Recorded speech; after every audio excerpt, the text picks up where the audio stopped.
Good evening children, आपके अपने YouTube channel study with OP Jaiswal में आपका स्वागत है।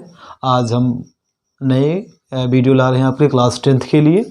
और ये एनसीईआरटी का एक प्रश्न एक बच्चे ने मुझसे पूछा है, कमेंट किया था और मुझे व्हाट्सएप किया था, जो कि एनसीईआरटी का क्लास 10th का 3.6 एक्सरसाइज जो है उसमें क्वेश्चन नंबर फर्स्ट का 4th पार्ट है। ये इसको हमें सॉल्व करना इस इक्वेशन के रूप में दिया है और कहा गया इसको दो चरों में रैखिक समीकरण के रूप में इसे बदल करके इसे सॉल्व करना है।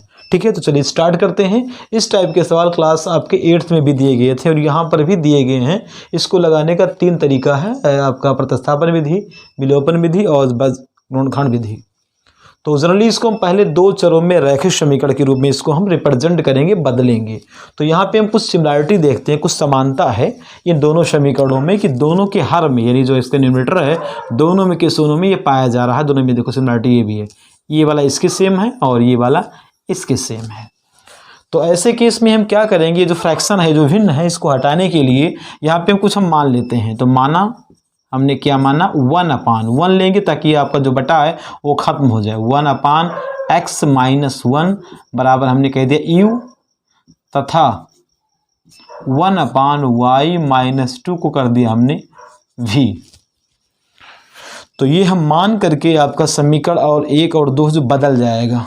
अब समीकरण 1 तथा 2 से, समीकरण 1 और 2 से एक नए क्लेवर के रूप में आ रहा है, एक नए फॉर्म में आ रहा है। तो यहाँ पर देखिए 1 के साथ यहाँ गुणे में 1 लगा सकते हैं और कहीं भी 1 आप गुणे में लगा सकते हैं। इससे बेनिफिट ये होगा कि जो ये वाला भाग है ये पूरा पूरा आपका u बन जाएगा और ये वाला जो भाग है आपका पूरा पूरा v बन जाएगा, यानी v फॉर वैन वाला। तो चलिए थोड़ा सा चेंज कर लेते हैं। ये हो जाएगा 5u और ये आ जाएगा, आगे 1 लगा तो 1 का कोई प्रभाव नहीं पड़ेगा, v बराबर 2 और यहाँ आ जाएगा 6। यहाँ पर मैंने बताया कि आपका इतना बन जाएगा u, तो हो जाएगा u और यहाँ आ जाएगा माइनस आगे 3 है तो आ जाएगा v बराबर आ जाएगा 1। समीकरण इसको हम कह देते हैं 3, इसको समीकरण देते हैं 4। अब ध्यान से देखेंगे, इसमें दो चर हो गए 1 डिग्री वाले, एक एक घात वाले, और ये बन गया आपका दो चरों में रैखिक समीकरण। अब इसको सॉल्व करते हैं। सामान्य तरीका हम विलोपन यहाँ पे लगाने का प्रयास करते हैं। तो विलोपन लगाने का मतलब होता है कि दिए गए चर में से किसी एक चर को विलुप्त करना, उसी को बोलते हैं विलोपन विधि द्वारा दो चरों में रैखिक समीकरण को हल करना। तो मेरे हिसाब से सबसे आसान काम यहाँ पर अगर 3 कर दें, यहाँ पे कुछ नहीं तो यहाँ 3 अगर कर दें तो प्लस माइनस आपस में कट जाएगा, दोनों को जोड़ देंगे। तो हम करने क्या जा रहे हैं, समीकरण 3 में 3 से गुणा करके समीकरण 4 को जोड़ने पर, देखिए प्लस माइनस रहेगा तो जोड़ेंगे काटने के लिए, और प्लस प्लस रहेगा तो हम घटाएंगे काटने के लिए, जो हमारी इच्छा हो। तो समीकरण 3 में हमने क्या किया है, 3 से गुणा किया। तो चलिए करते हैं। ये समीकरण एक नए फॉर्म में आ गया। 3 यहाँ गुणा करेंगे, 3 बचे 15 आ जाएगा और यहाँ u और यहाँ आ जाएगा 3v बराबर 3 दूना 6 और यहाँ आ जाएगा 6u और यहाँ आ जाएगा 3v बराबर 1। तो हम इसे घटाएंगे, नहीं सॉरी जोड़ेंगे, तो जोड़ने पर कोई चिन्ह नहीं बदलेगा, जो माइनस से माइनस रहेगा, जो प्लस है वो प्लस रहेगा। ये जो चिन्ह बनाए गए हैं तीनों, ये नीचे वाली समीकरण 4 के विषय में बनाए गए हैं। तो देखिए प्लस और ये माइनस कट गया और इन दोनों में क्या लगा, बीच में प्लस लगा, तो 15 6 हो जाएगा आपका 21u और 6 हो जाएगा 7। u का मान आ जाएगा 7/21 और इसको आप काट देंगे तो u का मान आ जाएगा 1/3। इसको थोड़ा बॉक्स में पैक कर देते हैं। अब इस u का मान आप समीकरण 3 में इस्तेमाल कर लो या 4 में कर लो, चाहे इन दो में किसी एक में कर लो और v का मान निकाल लो। तो यहां मैं लिखता हूं u का मान समीकरण 3 में रखने पर,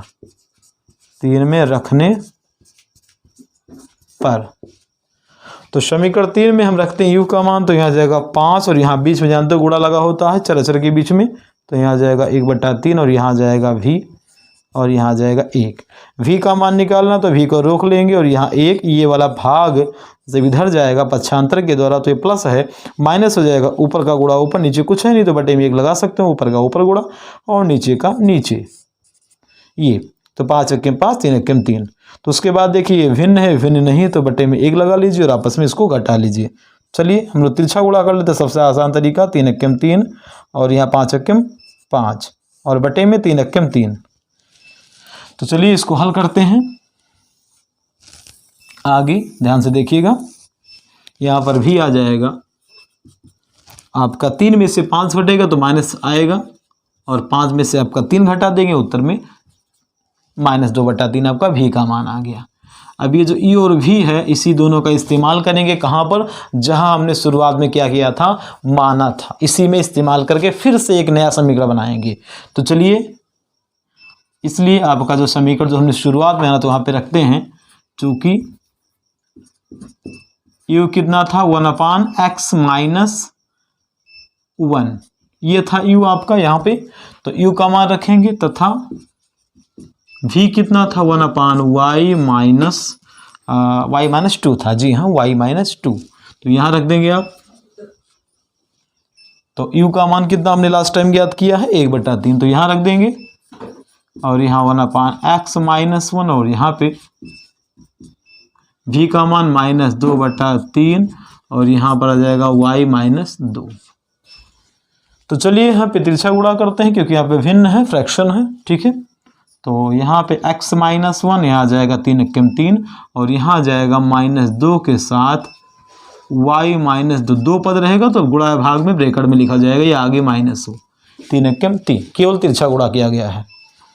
तो यहाँ से आप x का मान निकालना चाहें तो निकाल सकते हैं, एक उधर जाएगा तो 3 और प्लस 1 हो जाएगा, और यहाँ पर देखेंगे आप इसको चाहे गुणा करके बटे में कर लें, y - 2 बराबर 3 बटा -2, 3 बटा -2, ठीक है। और यहाँ से x का मान 3 1 4 हो जाएगा, और यहाँ से y का मान आ जाएगा माइनस ऊपर जाएगा -3/2 और +2, यहाँ पे बटे में 1 लगा लेंगे फ्रैक्शन के लिए।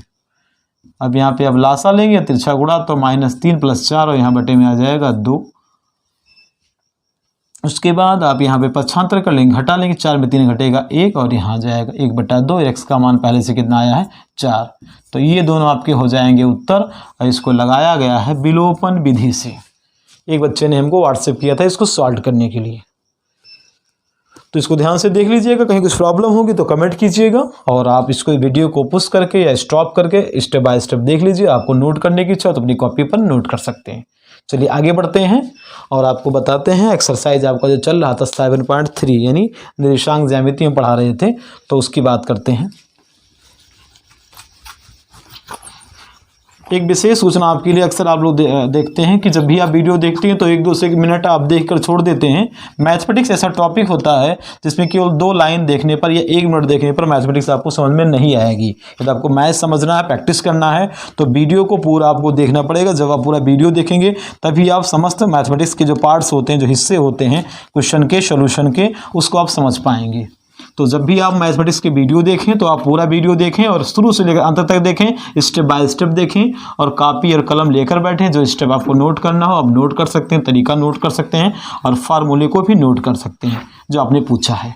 तो जब भी वीडियो आप देखें मैथमेटिक्स के सोल्यूशन के, तब भी आप आराम से देखें, पूरा वीडियो देखें, 1-2 मिनट वीडियो ना देखें। इससे आपको अधूरा ज्ञान प्राप्त होगा, अधूरा ज्ञान से आप जीवन में कुछ नहीं प्राप्त कर सकते हैं, स्पेशली मैथमेटिक्स में। तो चलिए बढ़ते हैं कुछ नए सवाल के विषय में। 7.3 पढ़ा रहे थे आपको लास्ट टाइम, और इसमें 3-4 वीडियो मैं बना चुका हूँ इस चैप्टर के विषय में।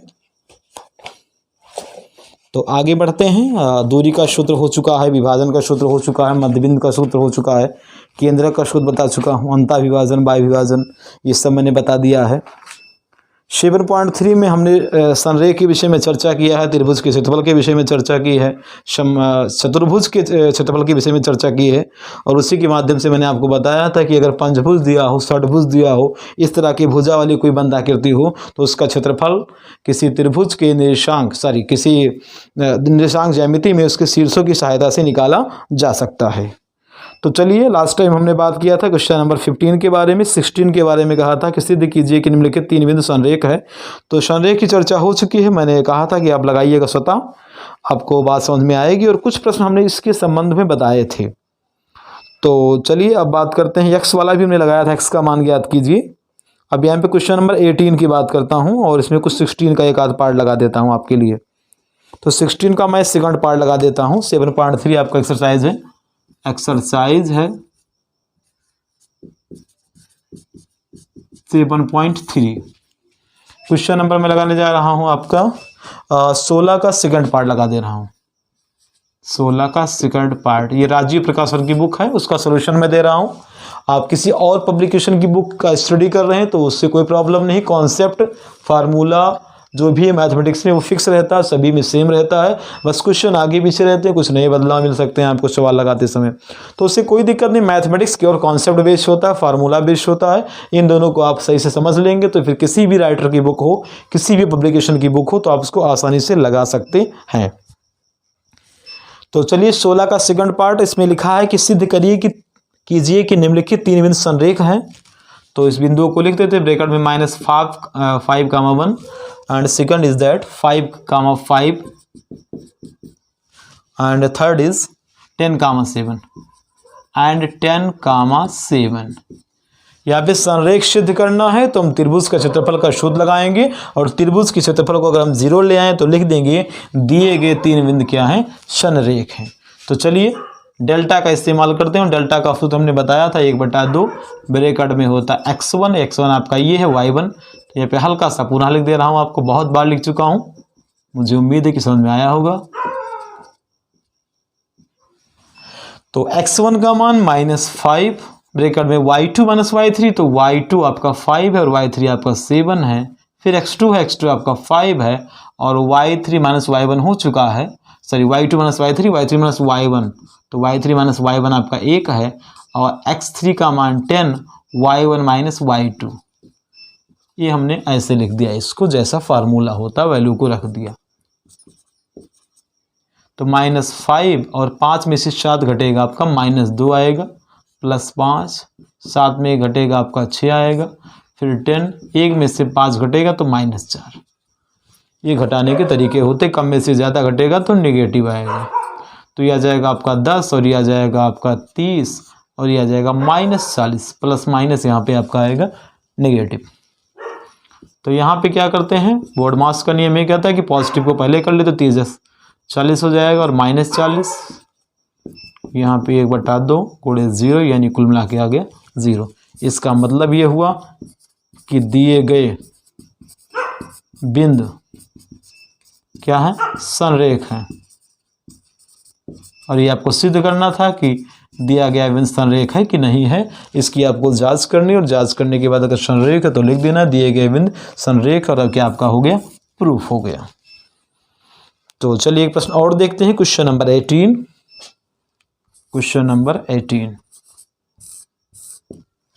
क्वेश्चन नंबर 18 में कह रहा है कि तीन बिंदु संरेख हैं तो सिद्ध करना a + b = 2। लिखा यदि कौन कौन बिंदु है, -1, 3 एंड सेकंड इज दैट 4, -2, यानी 4, -2 and a, b, small a, b क्या है, संरेख है। क्या है, संरेख है।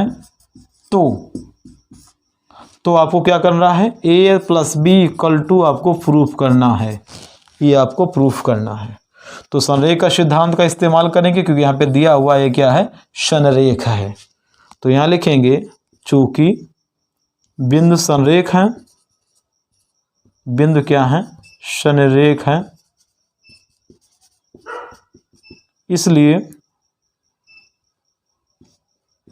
इसलिए मैंने बनाया था एक फार्मूला x1 ब्रैकेट में y2 - y3 plus x2 bracket में y3 - y1 plus x3 bracket में y1 - y2 = 0। ये फार्मूला हमने बनाया था जब दिया गया बिंदु क्या हो, संरेख हो। इसी में वैल्यूज को रख देते हैं और देखते हैं ये जो आपको प्रूफ करना ये आता है कि नहीं आता है। तो x1 आप जानते हैं आपका ये x1 है, ये y1 है, x2 है आपका y2 है, x3 है और ये आपका y3 है। ठीक है, तो चलिए सॉल्व करते हैं और देखते हैं कि आपका ये a + b = आता है कि नहीं आता। x1 आपका -1 ब्रैकेट में y2 आपका -2 है और -y3 तो y3 b है, प्लस x2 कितना है, 4 है, जी हाँ, और y3 कितना है, b है, और y1 कितना है, 3 है, x3 कितना a है, y1 कितना है, 3 है, और y2 आपका -2 है, चूँकि माइनस पहले से है तो ये हो जाएगा आपका प्लस। देखिए यहाँ पे -1 अंदर जाएगा और चिन्हों को बदल देगा, माइनस वाला प्लस और माइनस वाला प्लस। यहाँ पर देखिए 4 अंदर जाएगा और सभी में गुणा होगा, तो 4b और 4 3 12, यानी यहाँ पर 12 लिखा जाएगा, हमने लिख दिया 13। तो यहाँ अंदर ये जाएगा, यहाँ पे आप जोड़ लीजिए, इकट्ठा हो सकता है क्योंकि ये दोनों कांस्टेंट है। यहाँ पर देखिए वेरिएबल और कांस्टेंट दोनों हैं, इसको इकट्ठा नहीं किया जा सकता है। 3 2 5, यानी आ जाएगा आपका ये 5a बराबर 0। तो वेरिएबल को इकट्ठा कर लेते हैं और कांस्टेंट को इकट्ठा कर लेते हैं। तो यहाँ पर देखेंगे जरा, ये 5a आपको आगे लिख देंगे इसको 5a, और यहाँ पर देखो 4b और 1b, ये हो जाएगा आपका 5b। और यहाँ पर देखिए 2 में से 12 घटेगा तो आ जाएगा -10, तो यहाँ लिख देंगे आप -10 बराबर यहाँ पर 0। अगले स्टेप में क्या करेंगे, आप इसको कांस्टेंट वाले को राइट साइड में कर लेंगे और जो वेरिएबल है इसको कर देंगे आप बाएं साइड में। यहाँ पे आ जाएगा आपका 10। यहाँ पर देखिए दोनों में 5 कॉमन है, इसको आप 5 कॉमन लेंगे दोनों में, तो यहाँ जाएगा ब्रैकेट में +b बराबर 10। यहाँ पे मल्टीप्लिकेशन है, इधर ले जाएंगे आप, तो आ जाएगा ये आपका विभाजन में, डिवीज़न में आ जाएगा 5 और 5 से काट देंगे तो आ जाएगा a + b = 2। ये रहा आपका प्रूफ, जो कि आपको प्रूफ करना था। ठीक है।